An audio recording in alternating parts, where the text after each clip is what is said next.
2 सितंबर की वो रात कर्नाटक के बेंगलुरु में 29 साल की महालक्ष्मी की बेरहमी से हत्या कर लाश काटकर फ्रिज में बंद कर दी।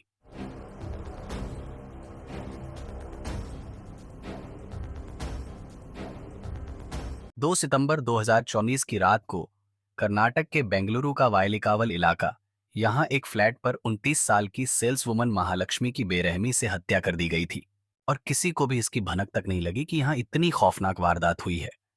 सब कुछ कई दिनों तक यूं ही चलता रहा। किसी को कुछ पता नहीं था कि महालक्ष्मी का कत्ल क्यों हुआ और किसने किया।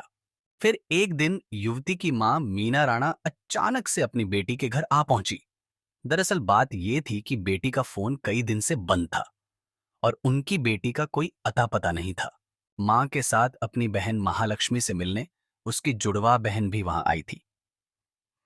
21 सितंबर के दिन जैसे ही महालक्ष्मी का फ्लैट खोला तो उन मां बेटी के होश उड़ गए, क्योंकि उस फ्लैट के कमरे में खून के धब्बे और साथ ही छोटे छोटे मांस के टुकड़े और सामान इधर उधर बिखरा पड़ा था। और उस कमरे से बदबू इतनी आ रही थी कि वहां खड़ा रह पाना भी मुश्किल हो रहा था।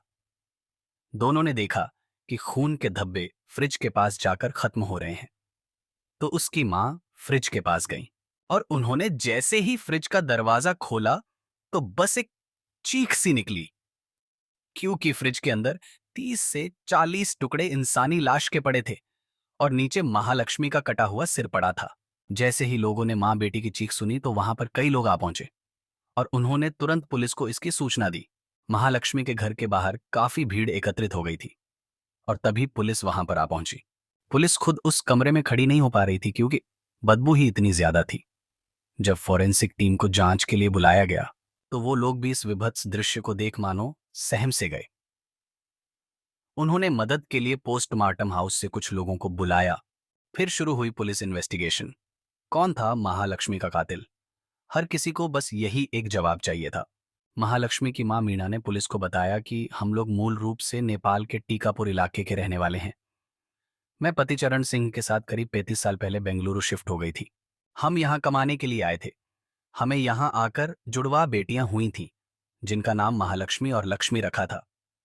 महालक्ष्मी की शादी फिर नेलमंगला इलाके में रहने वाले हेमंत दास के साथ की थी। शादी के बाद हेमंत मोबाइल रिपेयर की दुकान चलाता था और महालक्ष्मी ने भी एक मॉल के ब्यूटी सेंटर में नौकरी करना शुरू कर दिया था।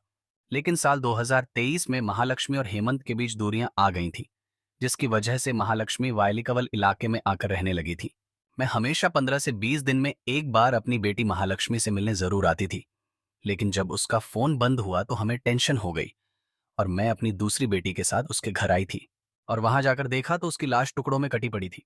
अब महालक्ष्मी के पति हेमंत से भी पुलिस ने पूछताछ करनी शुरू की।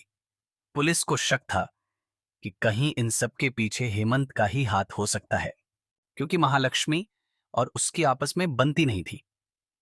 और इसी साल फरवरी के महीने में महालक्ष्मी ने अपने पति हेमंत के खिलाफ मारपीट करने की शिकायत भी दर्ज कराई थी। तो इससे साफ था कि इसके पीछे उसी का ही हाथ होगा। लेकिन जब हेमंत ने पुलिस को जो कुछ भी बताया, वो सुनकर पुलिस वाले भी हैरान रह गए। हेमंत बोला, साहब, मेरी पत्नी का अशरफ नाम के हेयर ड्रेसर के साथ अफेयर चल रहा था।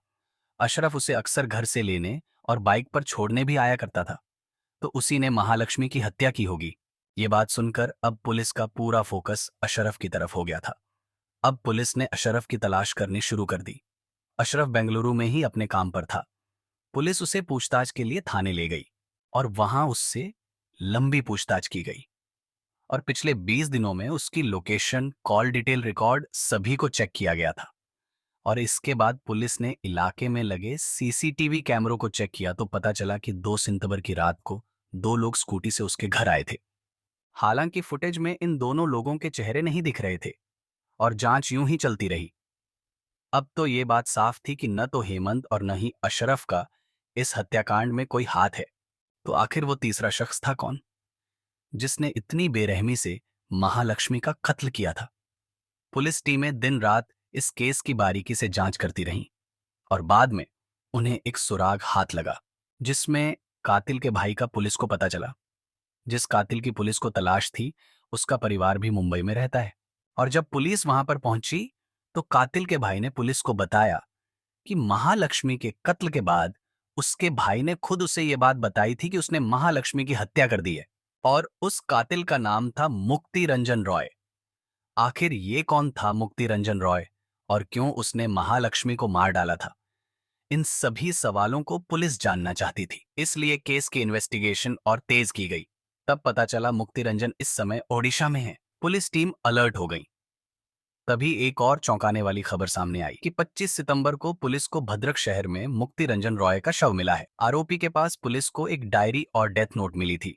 रंजन ने अपने डेथ नोट में लिखा था कि क्यों मैंने 3 सितंबर को महालक्ष्मी की हत्या कर दी थी। उस दिन मैं महालक्ष्मी के घर गया था। वहां हमारी किसी बात पर बहस हुई थी। तब महालक्ष्मी ने मुझ पर हमला कर दिया और ये बात मुझे पसंद नहीं आई और गुस्से में मैंने उसे मार डाला। फिर मैंने उसकी लाश के और उन्हें फ्रिज में डालकर वहां से भाग गया था। मैंने कमरा भी साफ करने की कोशिश की थी ताकि लोगों को बदबू ना आए। मुझे बाद में हत्या का पछतावा जरूर हुआ क्योंकि गुस्से में मैंने जो कुछ भी किया वो गलत था। मैं डर गया था इसलिए यहां भाग आया।